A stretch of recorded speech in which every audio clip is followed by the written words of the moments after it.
Alors, je reviens sur la question du tétramorphe. C'est un dispositif iconographique qui a beaucoup intrigué. C'est un peu comme la question du sphinx. D'ailleurs, le sphinx est souvent constitué de tétramorphes, avec des ailes d'aigle, une tête d'homme, des pattes de lion et un corps de taureau. Donc on est bien au cœur du problème. Que signifie le tétramorphe?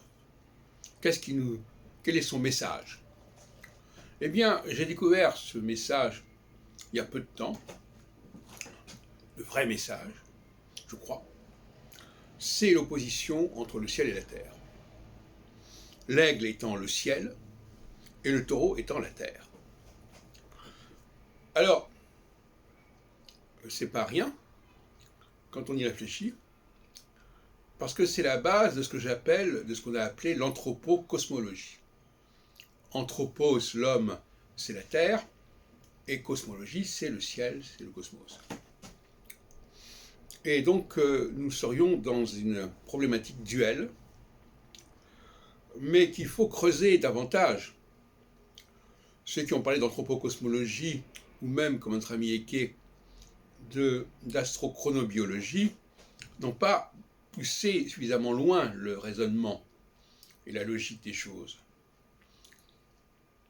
Michel Gauquelin, lui, d'une certaine manière, dans ses ouvrages qui sont souvent préfacés par des spécialistes des rythmes cosmiques, des rythmes biologiques plutôt, l'a mieux compris, enfin l'a mieux pressenti plutôt, c'est-à-dire nous avons des rythmes intérieurs qui ne dépendent pas forcément des planètes.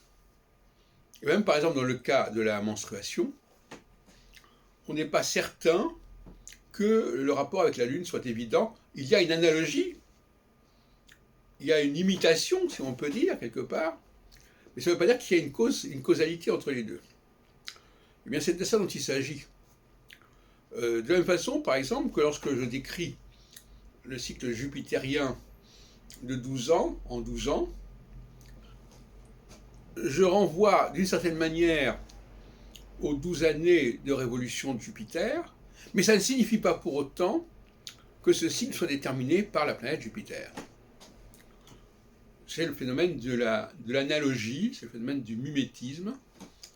Et le mimétisme, c'est le contraire de la causalité.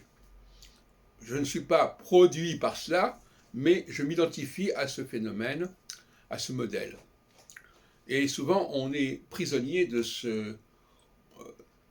cette espèce de télescopage cognitif.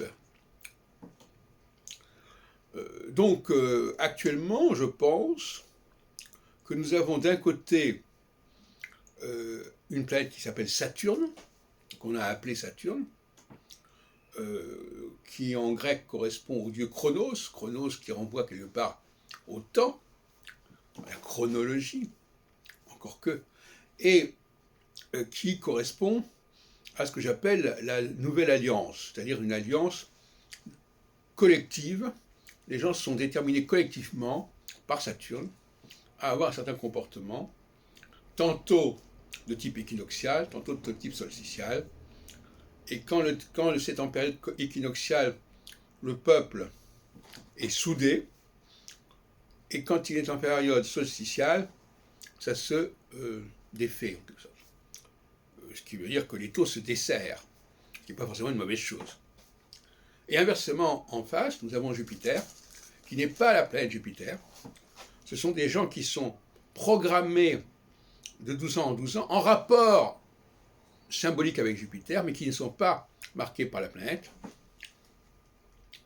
et qui donc, par conséquent, ont une certaine... L'opposition entre Saturne et Jupiter, ce n'est pas une opposition entre deux planètes.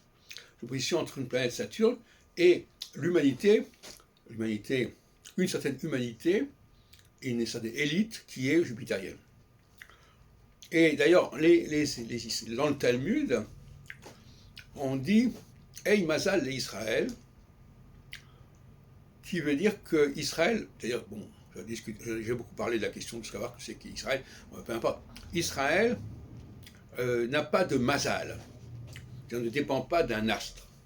Et effectivement, si le Jupitérien non plus ne dépend pas d'un astre, puisque c'est en lui-même qu'il y a ce processus.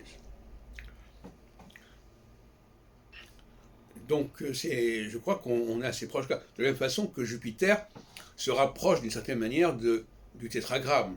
Il y avait Jovis, jovial, pour dire Jupiter, ça me paraît assez proche.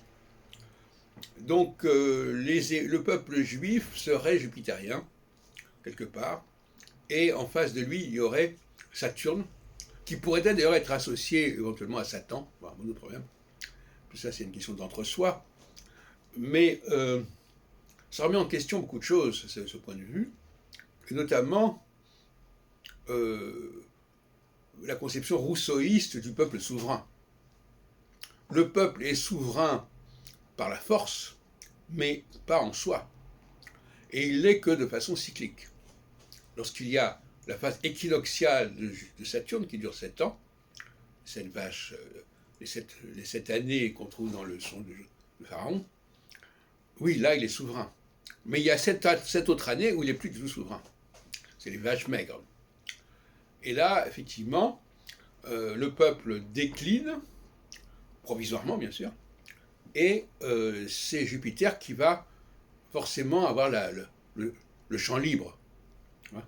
Bon, je reviendrai là-dessus, mais je voulais vous dire très clairement cette question-là.